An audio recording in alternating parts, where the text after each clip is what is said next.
HOA Karen burned her neighbor's house, then faced him in court. It started like any other neighborhood dispute. Porch lights. Mailboxes. HOA rules. But by the time it ended, a man's home was nothing but ash, and the woman who set the fire was standing shackled in front of the very man she tried to destroy. The bailiff's voice echoed through the courtroom, "All rise." The heavy oak doors swung open. Shackled at the wrists, wearing a county-issued jumpsuit, Colleen Markham shuffled into the room. Her eyes flicked nervously across the crowd, looking for a familiar face. But what she saw made her freeze. Seated high on the bench, in a black judge's robe, calm but unsmiling, was Judge Andre Colston. The man whose house she had burned to the ground only days earlier. A ripple of disbelief spread through the gallery. The air felt electric, thick with the weight of something that shouldn't exist, a victim sitting in judgment of his own attacker. Colleen's knees wobbled. The deputy caught her arm as she sank into her chair. Andre's eyes met hers. They were steady, unreadable, but behind them was the quiet ache of a man who had lost everything, his home, his memories, his peace.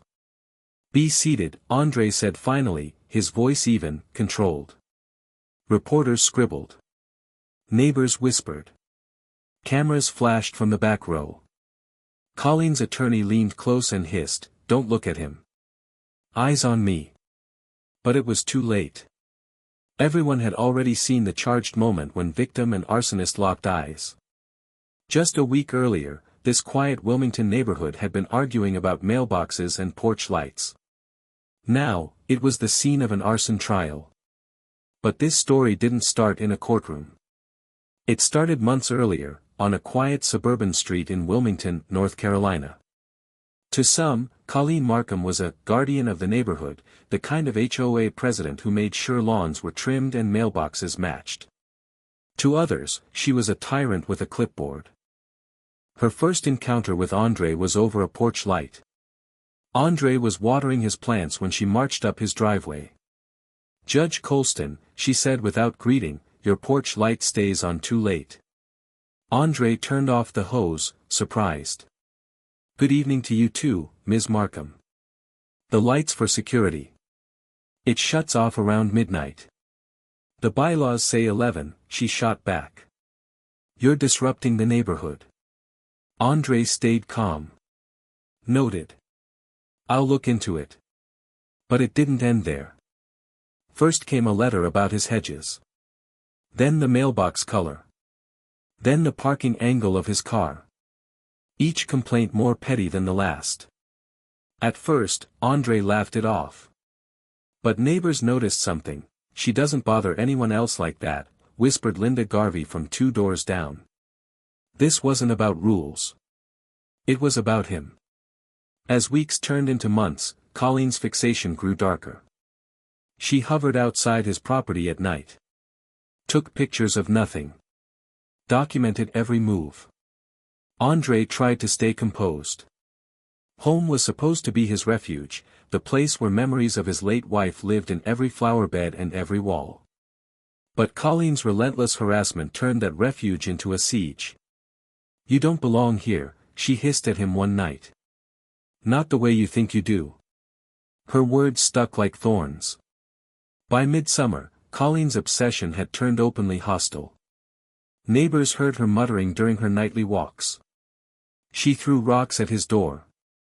She followed him with her phone camera, filming his yard like it was a crime scene. "She's testing how far she can go," Sharon, Andre's sister, warned him.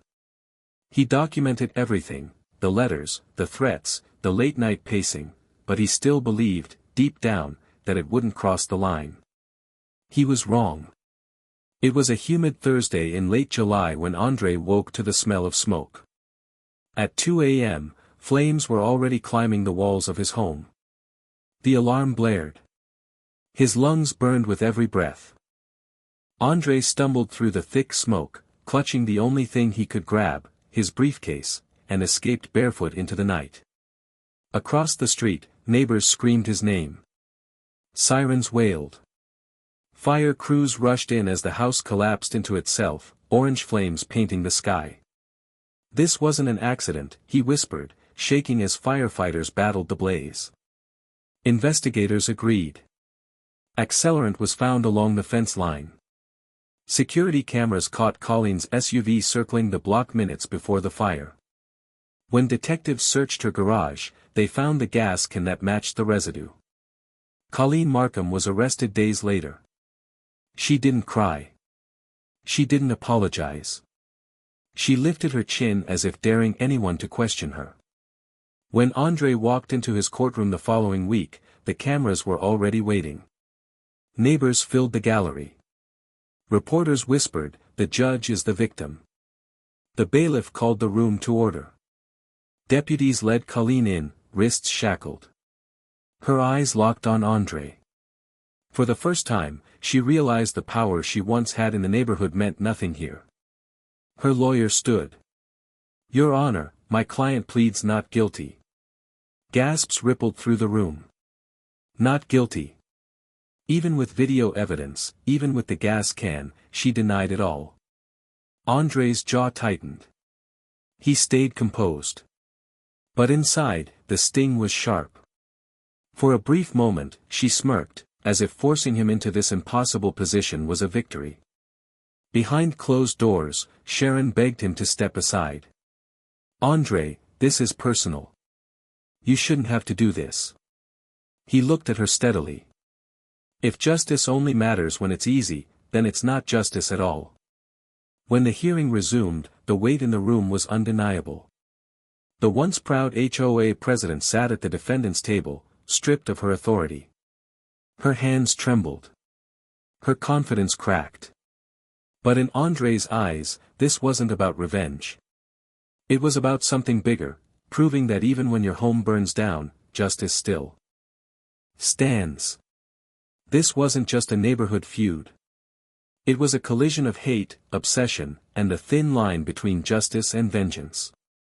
And as the trial unfolded, one truth became clear: Colleen Markham had tried to erase a man's home, but now, she was the one standing in the fire.